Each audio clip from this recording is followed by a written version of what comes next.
You're listening to Glove Up or Shut Up on the Angry Marks Podcast Network.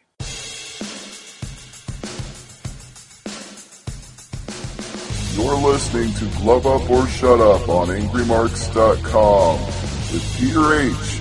and Stevie J. Find them on Twitter at HardcoreCDN and at AngryMarks. And now, for all the news, reviews, and interviews in mixed martial arts, it's time for Glove Up or Shut Up from AngryMarks.com. And welcome everybody to another episode of Glove Up or Shut Up, right here on AngryMarks.com. My name is Peter H. I'm joined once again by my co-host. Well, he's not in Dallas right now, but he's in Omaha, Nebraska, Stevie J. If John Jones needs a limo driver, I'm available. Yeah, we're going to start with the John Jones saga, and we got lots of news to get to, but, oh man. You want to know how this all came out to me, how I first found out about it? Sure. I was listening to the MMA Hour with our good friend, former guest of this show, Ariel Helwani.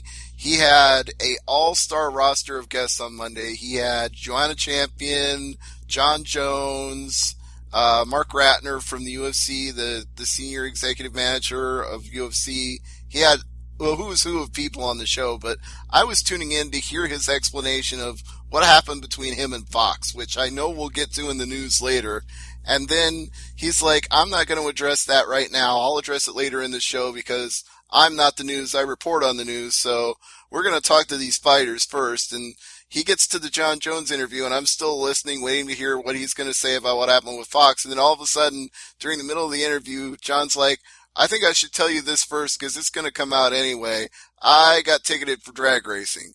And Ariel's like, what happened? And then John launches into this whole story about how he was sitting at the light and some fans were yelling at him and harassing him. And he says he revved the engine because he didn't want to talk to them. It was not the time. And he pulled away from the light and says, this is all his account of it, mind you. This is what he's telling Ariel. He says he wasn't speeding. He didn't pull away like he was racing. He just calmly pulled through the intersection, and the cop immediately turns on the lights and pulls him over and says he was drag racing. So, if you haven't seen the video, there's video. The officer's personal camera was recording the entire traffic stop, and some people have likened it to a stand-up comedy routine. He's good. No, this cop good under pressure. Yeah. Like, at one point, John Jones says to him, I don't know how you sleep at night. And the cop says, on my right side, sir. On top of a pile of money, surrounded by beautiful women. Just asking. So anyway, he was probably just getting one ticket out of the whole thing, but Jones was being argumentative. He wasn't yelling, but he was using a lot of profanity and calling him an effing pig and F you, I can't effing believe this, that, and the other. You can read the transcript. It's out there, people. So the cop decides, since Jones is giving him so much business, he's going to give him the business right back and writes him up for swerving lanes and writes him up for disturbing the peace and just shit tons him with tickets. He got like 5 tickets out of it. Okay, so I have a list here. Jones was charged with drag racing, a noise disturbance violation, an ineligible license plate, exhibition driving, and an inability to maintain being in a traffic lane, which was considered a probation violation. Yeah, and he had an explanation for the one about the license plate on Ariel's show. He said that the car had those dealer mount brackets that, you know, when you buy a car, it shows the name of the dealership on it. And that was obscuring his license plate. So it wasn't that his plate was not properly registered. It was that the registration was covered up by the bracket from the dealership. So that was a couple days ago. I jumped the gun a little bit and I apologize, but he got 5 tickets. And I guess someone alerted the probation office of New Mexico, and they're like, wait a minute. Yeah, we told you to stay out of trouble and not get into any situations in terms of your probation, and getting 5 tickets in one shot is violating your probation. So he's in jail, and I just checked Twitter. he is going to spend the night in jail until he sees a judge in the morning. Yep, they're not bonding him out for this. And his management team has come out already and said this will not affect his fight with Cormier coming up in, next month, I believe? Yeah, UFC 197, Jones-Cormier 2, the rematch. I don't think that's going to happen now. You know what? It's going to be pretty hard to hold that fight if one half of the main event is behind bars. Is the fight in Vegas? Oh, shit. Where is it even? Let me look. I don't remember I if have it to. was... I have to assume it's Vegas. I think it was. MGM or Mandalay Bay, but I'm going to look and find out. Yeah, it's the MGM Grand Garden Arena. Could they not move it to Jones's cell? I don't think that would sell on pay-per-view. I don't think that would make the ticket buying public very happy either. It's sell on closed circuit. Yeah, prison closed circuit with the guards watching. That's about as far as you'd get.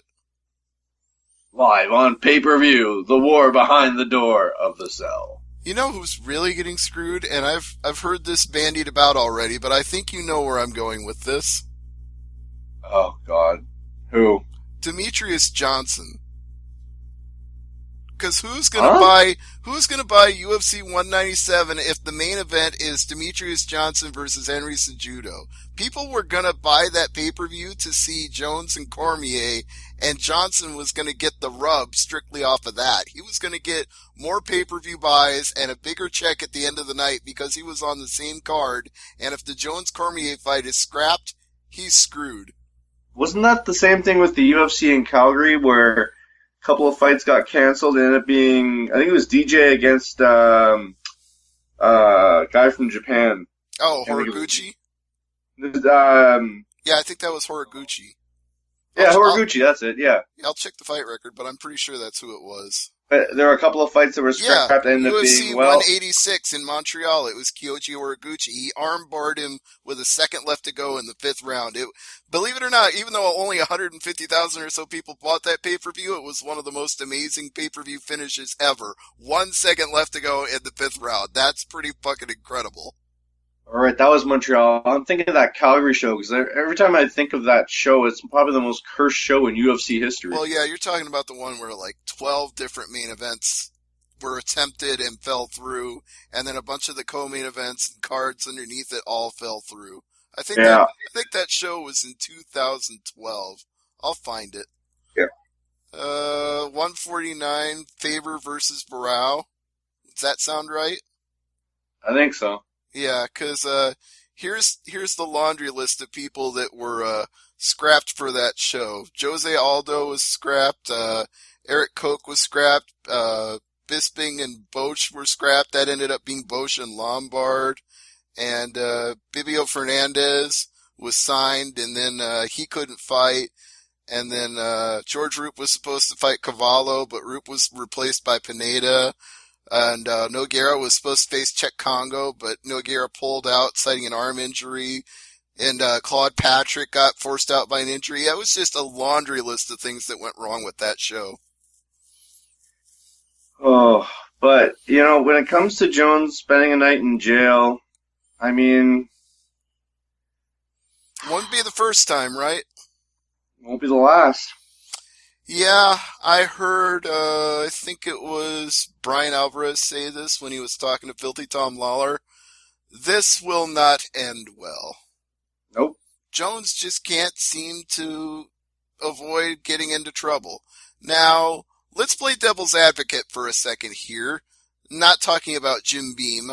This is not sponsored by any makers of alcohol products. I'm talking about the standard for defending somebody who has an indefensible position you don't agree with. You're playing devil's advocate because you don't agree, but you're trying to make their case for them anyway. And I'm going to make the case for John Jones here that maybe this cop really was just screwing with him. The cop had a bad day. Jones made a mistake by revving his engine and getting the cop's attention. He was driving a Corvette. It's a flashy car. Cops tend to ticket people who drive flashy cars. It's why you don't drive anything red, because that's one they always go for first, is a shiny red sports car. But this wasn't a red car, so I'm not saying that's the case here. I'm saying He got the attention. As some of my friends in the hip-hop community would say, he was DWB, which means driving while black. So the cop just decides, black guy driving an expensive sports car, revving his engine, I'm going to fuck with him. So let's assume that's all the case. I don't know that the camera really shows that if you watch the video, but let's just assume that's the case, and the cop's screwing with him for all those reasons. So, if you're John Jones, and you know you're going to get screwed with because you're a celebrity and you drive a fancy sports car, why do you even take that chance? Why don't you have somebody drive you around? I've said this before, and I've said this about him wanting to party and drink and then crashing his Bentley into a pole, which he already had that issue with, and we've already discussed that before. But even back then, I was like, you're rich, you're famous, why don't you pay somebody to drive you around? And in this case, I'd say the same thing. It's like, why can't you take an Uber? Why can't you have somebody on your team drive you back and forth to the gym? Why can't you pay for a ride? What compels John Jones to have to drive? What in his psyche makes him have to prove a point by driving, even though he knows as somebody that's on probation and is a celebrity, he's probably going to be targeted? Maybe he's a terrible passenger and nobody wants to ride with him. I'm sure you could pay somebody enough to put up with your shit. I'm sure with the kind of money he has, he could afford it. What? It's just perplexing to brother... me that he just won't not get behind the wheel. There's some part of him that has to drive no matter what. Well, you know, a professor of mine will hate me for saying this, but time will tell on this one. You know, I'm frustrated, but kind of expected something to happen here. And I hate saying that, it makes it sound like a jackass, but when it comes to Jones and you're investing a lot of money, it's not like he hasn't done this before. Mm-hmm. It's not like it's the first time he's screwed up, and it's not like it's the first time he's screwed up in a majorly damaging way to UFC that they've, you know, it's just at some point you wonder if they wouldn't just cut ties with him. And I'm not saying this is the last straw. I mean, if they lose this main event on this pay-per-view, they're not going to be happy about it. But I just don't know if you're Dana White, if you want to let John Jones go that easily, because you know he's immediately going to Bellator. They will pay him whatever UFC paid him or more just to say they have John Jones. Even if he's that infamous at that point, what a feather in their cap that would be. So Dana White ain't going to cut bait with him unless he fucks up like 20 times in a row plus one more. So with John Jones, I mean, okay, what surprises you more? This situation or the fact that Nate Diaz passed the drug test? I'd say Nate Diaz passing the drug test, to be perfectly honest with you. For those who didn't hear, all the yeah, drug Peter starts coughing. That's appropriate. Yeah, that wasn't on purpose. Shut up. Put the bong down, Ed. Yeah, right. I'm about a foot taller and 100 pounds lighter. I'm just kidding. Just kidding. Ouch, ouch. I won't tell him you said that.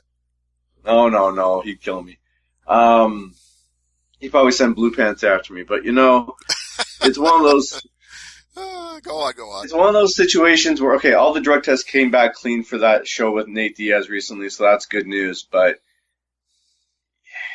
you know, having the ineligible paperwork, the license plate, the drag racing. Alleged I mean, drag if you're racing. on such a tight... Go ahead. No, alleged drag racing. I mean, we don't have video that shows he was drag racing.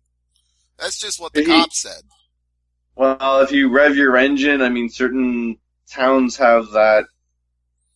Well, yeah, I mean, he violated a noise ordinance. He disturbed the peace or whatever, sure, but I want to see the actual video that proves he was drag racing down the street, because I don't think there's one that proves that. But go on. I'm just thinking, is there...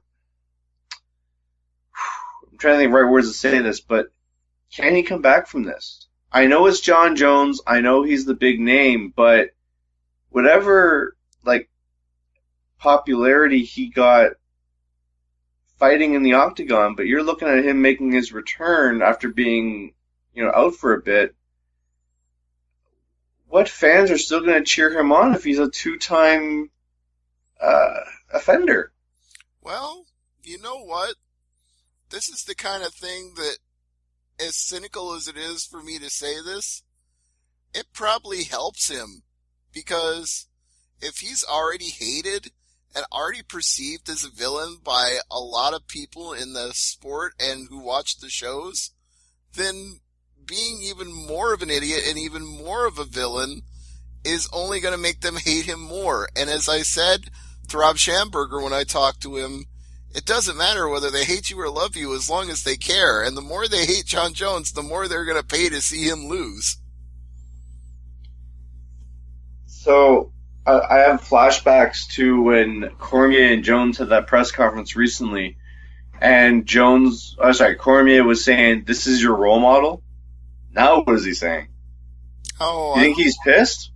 I'm sure he's beyond pissed at this point, but when they've never not been pissed at each other, they've always been pissed at each other. I mean, this is the same two guys that broke out into a scuffle at a media event, and our poor friend Heidi nearly got hit in the head, or did she get hit in the head, whichever it was, but a shoe flew.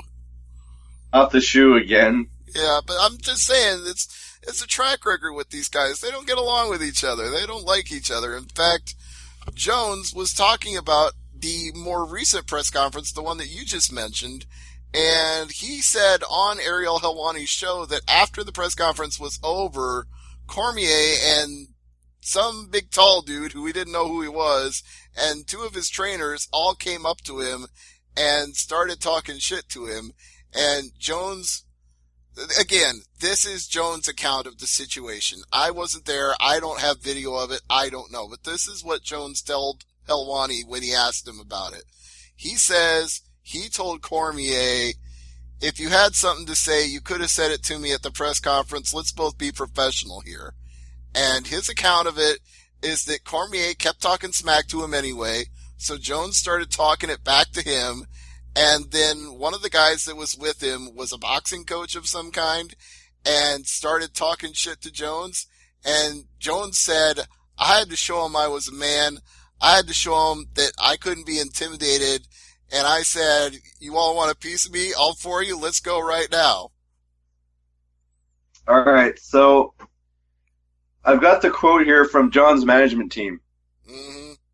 "John and his team are taking this very seriously, and we will let the legal process play out. We are confident he will be released once he has an opportunity to explain to the judge the facts in this case." Well, the facts may be whatever they are, but that cop's video camera of Jones mouthing off to him isn't going to play very well. And he's expected in court on April 5th, so a week from today. Yeah, well, let's see if it all gets resolved. I'm not very confident that it will be, and I definitely think this main event, as we know it, is, at least at the moment, in jeopardy, because the fight is supposed to be April 23rd, and if they don't resolve this quickly and he loses a bunch of training time, then he's not going to be ready for the fight even if he does get out. Surprising, Cormier is radio silent on his Twitter right now, because his last tweet, it looks like, beat on March 28th. Well, maybe he's just too busy in camp to deal with that. Maybe he's not thinking about making any statements about Jones because he's focusing on himself. Well, let's put our fantasy booker hat on. If Jones is out, who do you put in, or do you put someone in? I don't know. I mean, you could look at it from the ranking standpoint, but a lot of those fighters that are in the rankings in the same neighborhood as Jones would already have fights lined up for them in the near to immediate future. So I'm not sure you can just play substitute fighter here. Let's right now the guys. I guess one name you can't put in there would be Darth Vader, because, well, there's no reason he should get a rematch. Yeah, I mean, he's not really in consideration as far as I'm concerned. And wasn't a close fight. No, he got smoked. And he's number 5 right now anyway. And like I said, all these other guys, they've got shit coming up. I'm pretty sure Gustafsson has a fight, and Teixeira has a fight, and OSB has a fight, and I think even your favorite, not very frequently fighting fighter, Rashad, has a fight coming up. So there's not a lot of options unless you want to scrape the bottom of the barrel. But are you really going to do John Jones versus Gian Vellante or Daniel Cormier versus Gian Vellante? Pardon my explanation there, but you know what I'm trying to say. Well, I mean, when we go back to that fight with DJ and Cejudo. No, the one he fought in Montreal. Horiguchi. He was what, number 8 at the time? Yeah, 7 or 8. He was pretty far down the list, but that's because DJ had already beaten everybody else. And, you know, at least for Daniel Cormier, you can say he hasn't beaten everybody in the division. Unlike John Jones, who pretty much ran through the division before he had his problems. You can't say Cormier's beaten everybody there is to beat. Yeah, and the only loss on Jones's record is by himself because he did 12-6 on, I'm really spacing on the names tonight. Matt Hamill, the Hammer. Thank you. I can see his face. I mean, I can see the fight. I can see, I remember the fight. Oh, man. Yes, he's the only person who holds a win over John Jones, and it's by the dumbest of all reasons ever. In fact, that's why I've heard many other people refer to John Jones as the unbeaten, uncrowned champion, because as far as they're concerned, that loss doesn't count, and he didn't lose the title in the cage. Yeah, but that's like saying Dada 5000 is going to retire as an undefeated Bellator fighter. Yeah, I agree. It's kind of bullshit. And I do remember that coming up at the press conference when Jones was trying to get some of his swagger by saying, I'm the champion right now. And DC's like, no, you're not. I am. And Jones is like, I never lost. And DC was like, but you're not the champion because of the mistakes you made. So you're not the champion. And people will take that different ways, and everybody's going to take a side about it. But if I'm coming out on one side or the other, I'm coming out on Cormier's side. Like, you lost, buddy. You may not have lost in the cage, but you lost because you were an idiot, so you're not the champion. You can call yourself what you want, but you're not. Well, you could do the old school wrestling angle, title for title. What? John Jones is going to come out with the championship and declare himself the real world champion like Ric Flair? Have it pixelated. I suppose so. Oh, man. Alright, so, as of this taping, John Jones is sitting in a jail cell waiting for the sun to rise. The DA will get the paperwork. There might be some appearance in front of a judge, hopefully tomorrow. It'll probably get sorted out. He'll probably pay a fine, or maybe the judge will make an example of him and make him rot in jail. But for a probation violation, there's not much the judge can really do, as far as I know, from American justice. But, I mean, who knows? I mean, they could bond him out pending a hearing on whether or not he did all the things he was ticketed for if he pleads not guilty on all the tickets. And once again, I do want to give props to that cop for just being so calm and collected under pressure. The guy's screaming at him, calling him a effing pig and whatever. He didn't really scream, but he used a lot of profanity. Hey man, if John Jones was screaming, was yelling stuff at me like that, I don't know if I'd be the right side, sir. Yeah, I'm not saying that Jones did anything that made him look good in this situation, but you're right. The cop definitely kept his cool about it. I mean, we don't know that the cop was necessarily ticketing him for anything that he needed to be ticketed for, but Jones tried to escalate it, and the cop didn't take the bait. Nope. No, we did not. And it's funny because, like someone asked me the other day, it's like, who are you excited for with Cormier and Jones in the rematch? And I said, well, I think this is because I think they announced the referees for that fight. If I'm not mistaken, I think it's going to be Herb Dean. Yeah, and I believe a protest was filed. What? Yeah, a protest over Herb Dean being the referee for the fight. I think it was the Jones camp, but let me look up the story. You go on. I'll look this up. Jeez. So, fighters can now protest judge or referees. Why don't they protest the judges? Like, I don't want so-and-so judging my fight because they're blind as a bat. Okay, it was Daniel Cormier who made the complaint. Based on what? I'm pulling up the story. I'll have it for you in a second. This is from my employer, MMA Mania. The reporter who turned in this story was Adam Guillen Jr., or maybe it's Guillen. I apologize if I butchered your name, my friend. Sorry, but either way, here's his report. According to MMA Fighting, Herb Dean will be the man in black for Cormier vs. Jones 2, while Sal D'Amato, Genichiro Kamijo, and Chris Lee score the action from cage side. After the assignments were dished out, Cormier, who was on the phone, expressed his disapproval of Dean as he believes the longtime official allowed Bones to stall the action in the later rounds of their initial fight at UFC 182, which John won via unanimous decision. Despite his best argument, the NSAC upheld Herb's assignment. He should have said, you know what? Give me the referee from the Neil Magny fight. I want to teach Jones a lesson. Yeah, I don't think they would have bought that argument either. Yeah. Any word on that referee? Is he still... I haven't heard squat about it one way or the other. Oh, man. All right, so as we put a big bow on this, Jones-Cormier, it's still scheduled next month. However, I'm sure we'll have more on this story next week. As of right now, I would say it's up in the air whether that fight takes place. So odds is what, 50-50? 50-50, I think that's fair. If Jones can bond out, or if the cops' ticketing was ruled to be excessive, then maybe this all goes away. All right, well, let's go to the news. We got lots to get to, and UFC Fight Night 89 right here in Ottawa has a new fight. It's going to be Jason Sago against Leonardo Silva. Yeah, that seems like a decent fight. I like it. Any word on Conor McGregor? There's talk that he'll be main eventing UFC 200. I thought I saw that it was announced somewhere. Let me once again resort. I think when it comes to Conor McGregor, like, we don't have an official thing from the UFC, but a few sources have reported it as being official.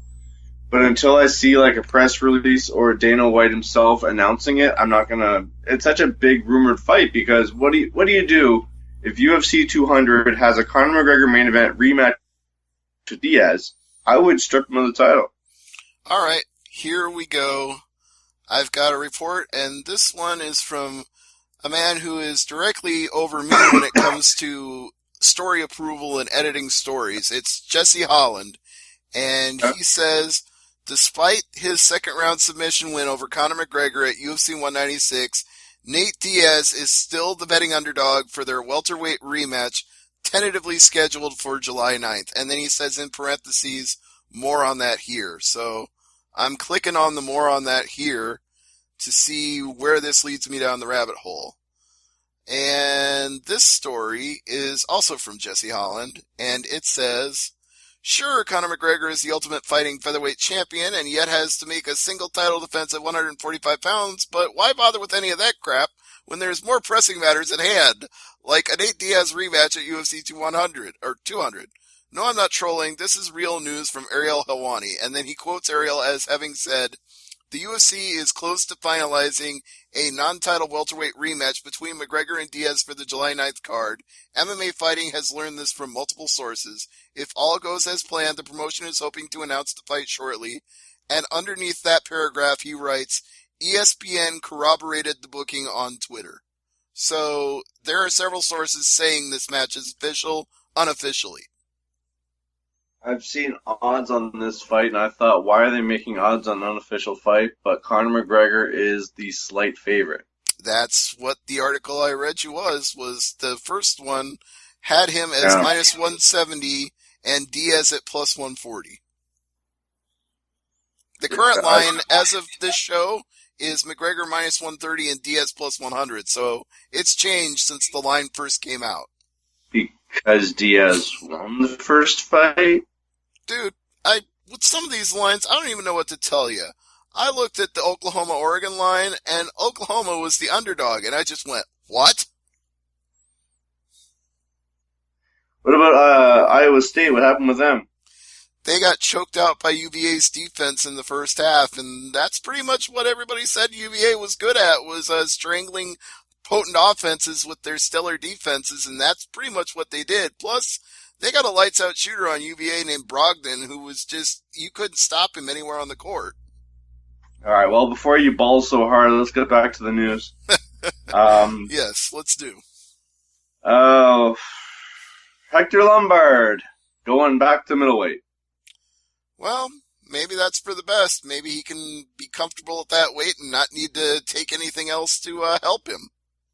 I think when you asked for comment, he said, "Stop, Magny, stop hitting me." Probably. Greg. Chuck Liddell. Huh. I really like Chuck Liddell. Like, I've met him in person. Great guy. Oh, yeah. Did you hear his comments about John Jones? No, but I'm sure they were matter of fact and to the point and no BS, because that's the kind of guy the Iceman is. Forget about Prime. I'll beat you right now. Yeah, I'm sure that's what he said. I have no doubt that the Iceman said that.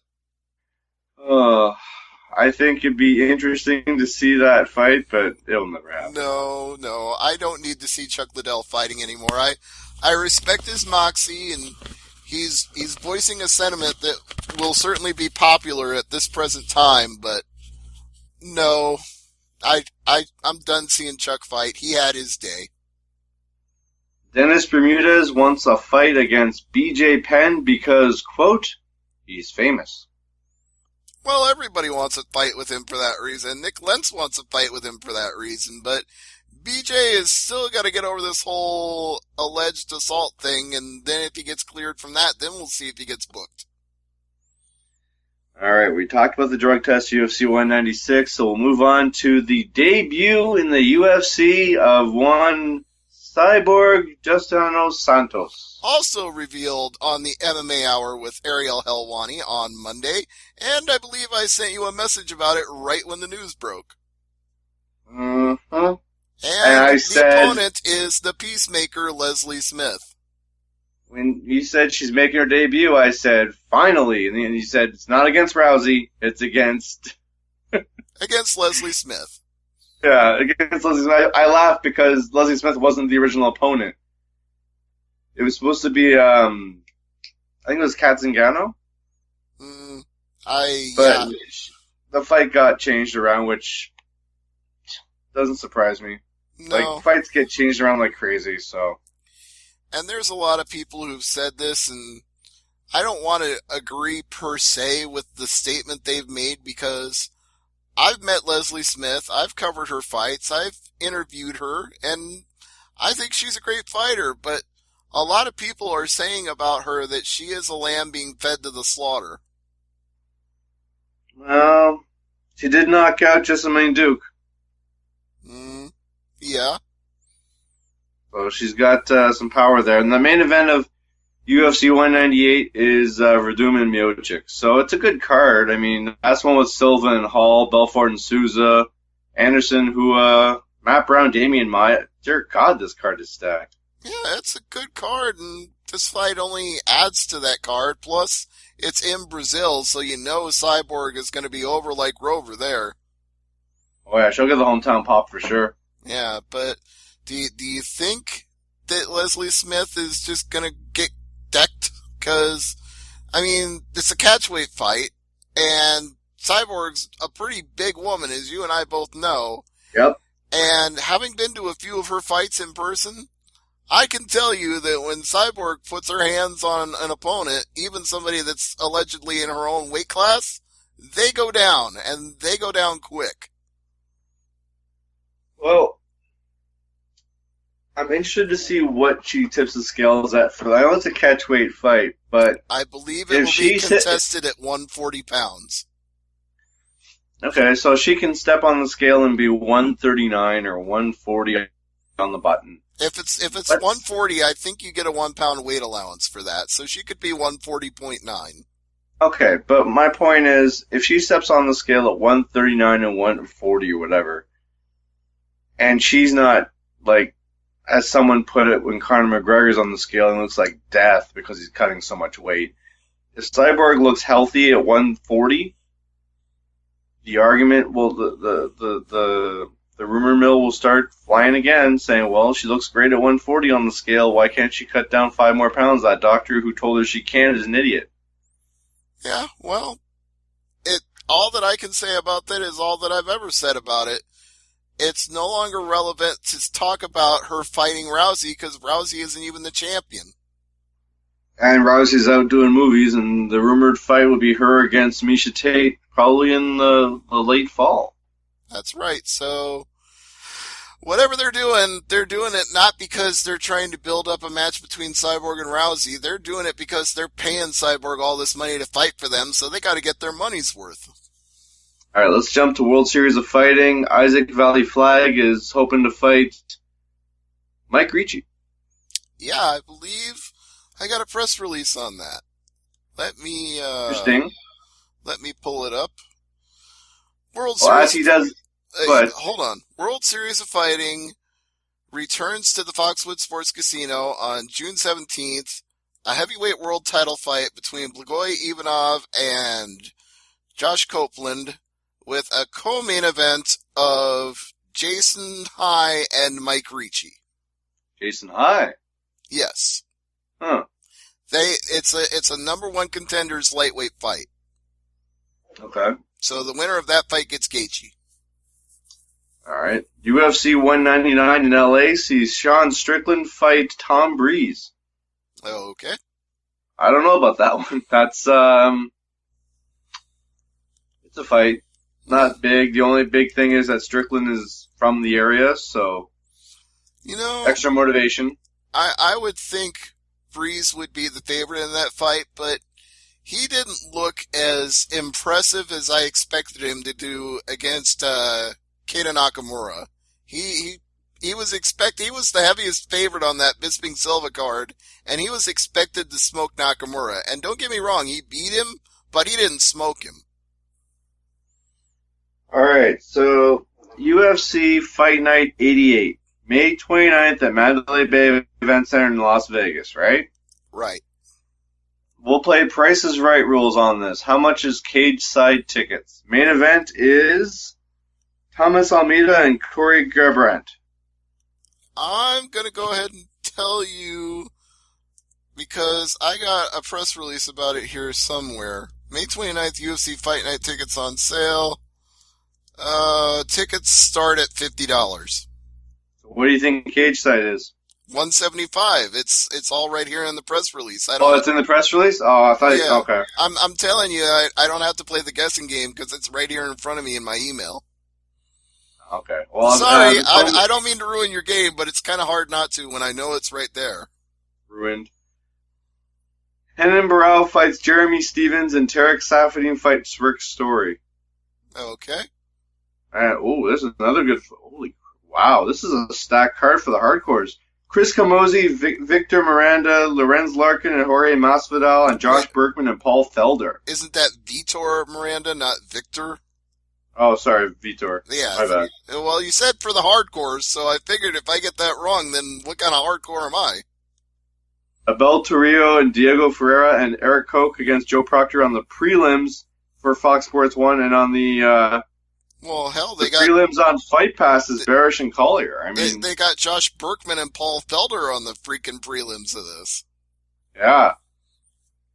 For $175, that's not bad. Yeah, I mean, you'd be hard pressed to get that good of a value from any other card. I think I saw one card that I think is seriously going under the radar right now, and that's Bellator 155 in Boise. Tickets for that start at $50, and man, if you lived in that area, I'd tell you go to that show for $50 because that lineup for the main card was fucking stacked. You want to hear it? Sure. All right. Bellator in Boise, Idaho. The main event is Rafael Cavallo defending the title against Melvin Manouf. It's a middleweight title defense. Co-main event is Pat Curran, Georgi Karakhanyan, arguably a number one contenders fight for the featherweight class. There's a heavyweight fight, Dan Charles and Augusto Sakai. There's another one, Joey Beltran and Chase Gormley. Those won't be technical fights, but they could be slobber knockers, so they'd both be fun to watch for that reason. And this one will really light your interest, Peter. Marcin Held and Dave Jansen at lightweight. I think that is a tremendous fight. That could be the main event of the card as far as I'm concerned. Yep, absolutely. I just got a presser for the Fight Night 89 in Ottawa. A bunch of fights have been thrown to the card, including Steve Boss against Sean O'Connell. Boss coming off that knockout in Australia. Smile and Sam Alvey's coming to fight Elias Terodou. Mm-hmm. And Aubin Mercier's on the card. Yeah, facing Thibaut Gauthier. Yeah. Colby Covington and Alex Garcia. Why does Covington ring a bell? He's from the NCAA Division I. Right. Yeah, Aubin Mercier, that'd be good. Christoph Jotko against Taman McCrory. Tamden, the Barn Cat. Sorry. And there's another guy from TriStar. Oh, yeah, you already said this. Garcia. He's fighting Covington. Yeah. It's looking to be a decent card for a fight night. You know what I mean? Like, yeah, there's only one fight on here that I kind of question why they put it in the press release. Misha Serkunov against Ian Kudaleba. Like, does anybody care about that? I mean, yeah, okay, Kudaleba might be the first UFC fighter from the Republic of Moldova, but again, does anybody care about that? No, but I'm glad to see Boss on the card. I mean, yeah, he deserves it considering what he just did to James Tahuna. So, you know, it's for that reason alone, I mean, you're rewarding him, and if I was him, I'd ask Reebok to make like a fake hockey jersey to wear down to the cage. That wouldn't be the press kit. They wouldn't allow it even if they did. No. I'm sure there'll be some Boss hockey jerseys in the crowd. Oh, I'm sure there will be. All right. Well, I mean, John Jones is definitely dominating this show today. A lot of my news we talked about there. Carlos Esparza is fighting Julian Lima with UFC 197. All right, then. That'd be a slobber knocker. That could be, actually, that might be really good. It has potential, I'll say that. And just getting word now from World Series of Fighting, Josh Copeland is fighting the champion, Ligo Ivanov. I just told you that like 5 minutes ago. Yeah, I said that. That's the UFC, right. World Series of Fighting 31 at Foxwoods Casino. No, I know, but I just got the. I think I get them like. You must be getting them on tape delay or something. I don't know. Yeah, shit. Yeah, it's the Canadian tape delay. What do you want me to say? Christ. All right, so we're gonna wrap up this show early because my co-host needs to get lots of rest because, as I said at the open, he is on his way to Dallas, Texas. Yes, y'all. So, home of AT&T Stadium, where they hope to have a show one day for UFC. But, of course, if you listen to this, you know why he's going to Dallas. Yes, indeed. Now, my question is, besides the big show on the Sunday, is there any other events that you are looking forward to in Dallas? Yeah, I'd say NXT TakeOver at the Kay Bailey Hutchinson Center. You're going to that one too? Shinsuke Nakamura versus Sami Zayn, how could I not? There you go. People were freaking out up here when watching, what was that show? Roadblock. Mm-hmm. Almost called it TakeOver. Roadblock, and during Sami Zayn's match, Michael Cole mentioned the IWS. Mm-hmm.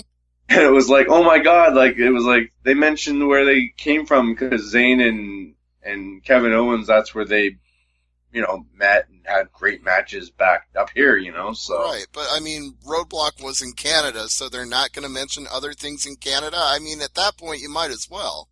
Yeah, but how many times do you mention, if you're watching UFC, oh, this guy, you know, made his debut for World Series of Fighting 2 years ago, and now he's here in the UFC. You don't really hear that. Actually, Joe Rogan has been known to do that. He'll usually, if somebody on commentary is going to mention that a fighter fought somewhere else, Joe will be the one to pop that cherry and get away with it and not get reprimanded. Like, when a fighter comes over from Bellator, he'll say, he had a great record in Bellator, but now he's stepping up to the big time in our promotion.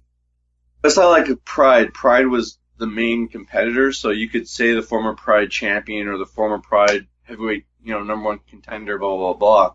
But the minors, you know what I mean, like World Series, Titan FC, you know what I mean? Like, unless, I mean, you're right. Rogan does mention it from time to time, but I don't know if he gets yelled at for that or if that helps build that fighter's reputation in the fans' perspective.